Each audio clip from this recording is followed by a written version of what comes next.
Halo, salam sejahtera untuk kita semua. Perkenalkan, saya Andika Nanda Bagus Pangestu, mahasiswa PPG Prajabaten UAD 2023 gelombang 1. Pada kesempatan kali ini, mari kita semua belajar bersama terkait dengan pendekatan CRT dengan terciptanya lingkungan belajar, lingkungan kelas, yang aman, nyaman, dan berpihak pada peserta didik. Oleh karena itu, mari kita pelajari bersama materi ini sebagai berikut. Baik, yang pertama mari kita pahami dulu, apa sih pengertian dari pendekatan CRT itu?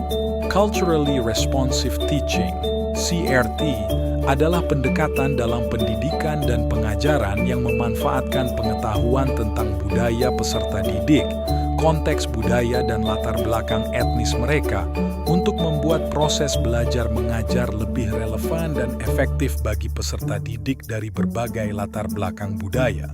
CRT bertujuan untuk memperkenalkan keragaman budaya kepada peserta didik agar dapat mengenal dan melestarikan. Selain itu, untuk menciptakan lingkungan belajar yang aman, nyaman, dan berpihak kepada peserta didik.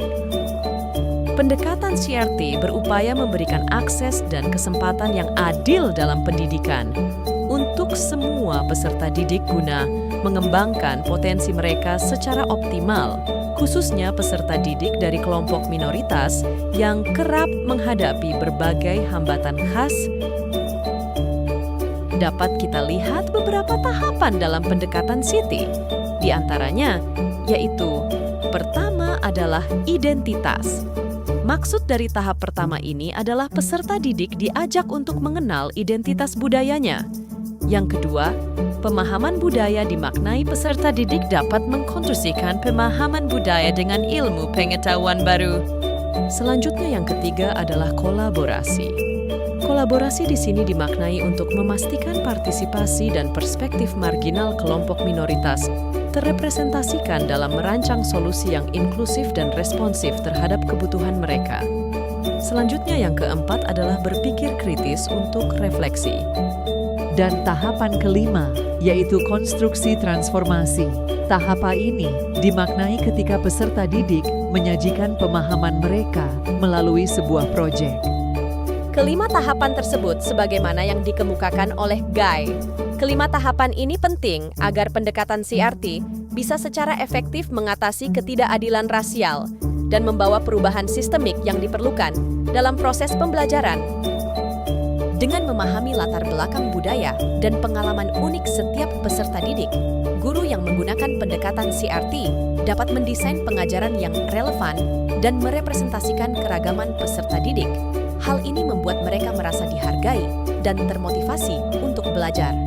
Selain itu, dengan menekankan komunikasi positif dan hubungan saling menghargai di kelas, pendekatan CRT mendorong terbentuknya iklim kelas yang mendukung, aman, dan nyaman bagi semua peserta didik untuk mengekspresikan diri dan berpartisipasi aktif dalam pembelajaran. Dengan demikian, CRT mampu mewujudkan lingkungan belajar inklusif yang memungkinkan semua peserta didik termotivasi dan berkembang optimal sesuai potensinya. Coba kita lihat dari pemikiran Ki Hajar Dewantara, di mana bahwa di dalam kehidupan anak terdapat 3 lingkungan yang merupakan unsur penting kesuksesan dunia pendidikan. 3 lingkungan ini saling berkolaborasi untuk menciptakan lingkungan yang aman, nyaman, dan berpihak kepada peserta didik. Sehingga menurut Ki Hajar Dewantara, terdapat 3 lingkungan belajar, yaitu sekolah, keluarga, dan masyarakat. Lingkungan belajar yang aman, nyaman, dan berpihak kepada peserta didik sangat dipengaruhi oleh faktor-faktor seperti kebijakan sekolah, perilaku guru, dan dinamika antar siswa. Pendekatan CRT dapat membantu mengkritisi faktor-faktor tersebut untuk menciptakan lingkungan belajar yang lebih adil dan inklusif. Masih terkait dengan faktor yang mempengaruhi pada slide sebelumnya, bahwa slide ini menunjukkan kepada kalian salah satu contoh dari penjelasan tersebut. Ketika kebijakan larangan berhijab di sekolah atas nama sekularisme, sesungguhnya merupakan bentuk penindasan terhadap keyakinan agama peserta didik muslimah.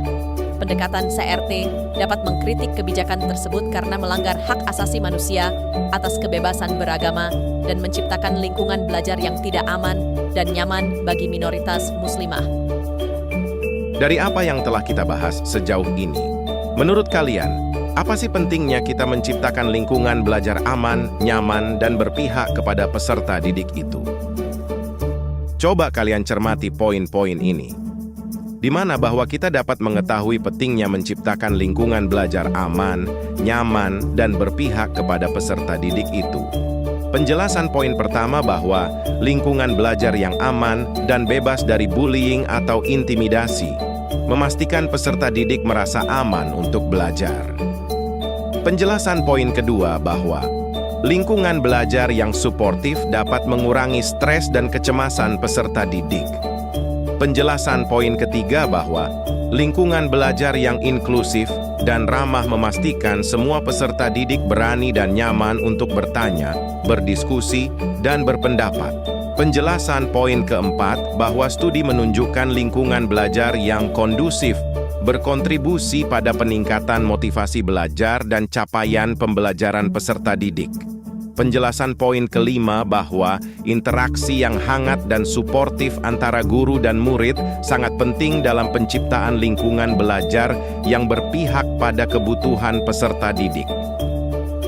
Sehingga pendekatan CRT pada mata kuliah pemahaman peserta didik dan pembelajarannya dapat dimaknai bahwa menjadi suatu cara komprehensif untuk membekali guru dalam mendidik dan mengajar peserta didik yang memiliki latar belakang budaya yang berbeda-beda, serta meningkatkan pemahaman dan keterampilan tanggap budaya seorang guru dalam mengupayakan lingkungan belajar yang aman, nyaman, dan berpihak kepada peserta didik. Itu saja yang dapat saya sampaikan terkait dengan pendekatan CRT dengan terciptanya lingkungan belajar, lingkungan kelas yang aman, nyaman, dan berpihak pada peserta didik. Apabila ada kurang dan lebihnya mohon maaf. Dari saya, Andika Nanda Bagus Pangestu mengucapkan terima kasih.